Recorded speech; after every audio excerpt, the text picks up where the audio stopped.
پنالتی‌ها و این بازیکنان دو تیم پشت ضربه پنالتی قرار گرفته. نفس‌ها در سینه حبسه. ببینیم چی خواهد کرد این بازیکن امیر محمد. دروازه‌بان محمد رضا حرکت میکنه، ضربه رو میزنه و توی دروازه گل به ثمر میرسه.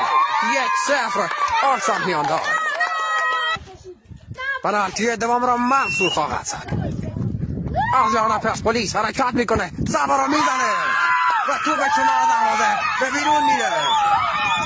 رضا یار عبی پوک آیا پنالتی رو گل میکنه یا خیر؟ حرکت میکنه، ضربه رو میزنه، گل توی دروازه. افشیا بازیکن آفریقایی 2-0 حرکت میکنه، ضربه رو میزنه، گل. یه گل میزنن یاران پرسپولیس. تا برادر رضا از شهر سردشت حرکت میکنه، ضربه رو میزنه و به بیرون میره. فرهاد چی کار میکنه؟ ضربه رو میزنه، گل توی دروازه. به بازی برمیگرده پرسپولیس توی دروازه. محمد رضا پنالتی رو گل میکنه. بارسا نفس‌ها در سینه حبسه.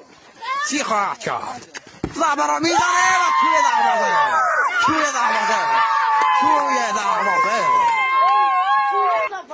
محمد با حمید رضا در مقابل هم، ضربه رو میزنه، میگیره. پنالتی گل بشه تمامه.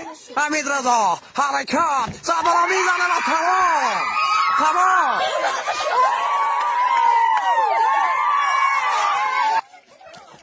و جام را به سکوی قهرمانی میبره دختر ترکیه.